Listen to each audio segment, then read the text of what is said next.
ત્યારબાદ ઉશ્કેરાયેલા ચૌધરી સમાજના યુવાનો સીધા જ ઉણ ગામે પહોંચી કંકુએ જે ગામના યુવક સાથે લગ્ન કર્યા છે તે ઉણ ગામમાં ચૌધરી સમાજના યુવાનોએ ભારે તોફાન મચાવ્યું। લાકડીઓ વડે ગાડીઓમાં તોડફોડ શરૂ કરવામાં આવી। તોફાની બનેલા યુવાનો રીતસરનો આતંક મચાવવા લાગ્યા। જોતામાં તો અહીં હજારો યુવાનોના ટોળા એકઠા થઈ ગયા। ઉશ્કેરેલા યુવાનો કંકુને પાછી લઈ જવા માટે ઉન ગામે પહોંચ્યા, પરંતુ તેઓએ કાયદો અને વ્યવસ્થાને હાથમાં લઈને જાહેરમાં જ તોફાન મચાવ્યું। ગામમાં સખત ભયનો માહોલ ઊભો કર્યો। મળતી માહિતી પ્રમાણે 20થી 25 ગાડીઓના કાચ તોડી નાખવામાં આવ્યા।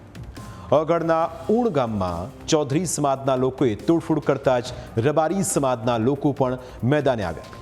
જોતામાં હજારો લોકોના ટોળા એકઠા થયા અને સામસામે નારેબાજી તેમજ મારામારી શરૂ થઈ ગઈ। રસ્તા બ્લોક થઈ ગયા।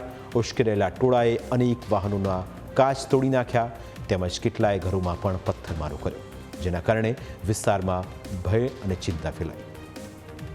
આ ઘટનાની જાણ થતાં જ પોલીસ તાત્કાલિક એક્શનમાં આવી। ખુદ એસપી સહિત ઉચ્ચ અધિકારીઓ અને મોટી સંખ્યામાં 2 જિલ્લાની પોલીસનો કાફલો ત્યાં પહોંચી ગયો અને ટોળાને વિખેરવા માટે પ્રયાસો શરૂ કરવામાં આવ્યા। જો કે લોકોનું ટોળું ત્યાંથી જવા માટે તૈયાર જ ન હતું।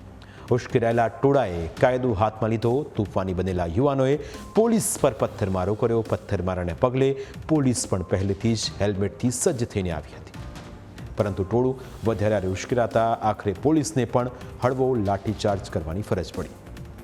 પોલીસને ટોળાને વિખેરવા માટે ટીયર ગેસના સેલ પણ છોડ્યા અને ટોળામાંથી પોલીસે કુલ 40 લોકોની અટકાયત પણ કરી।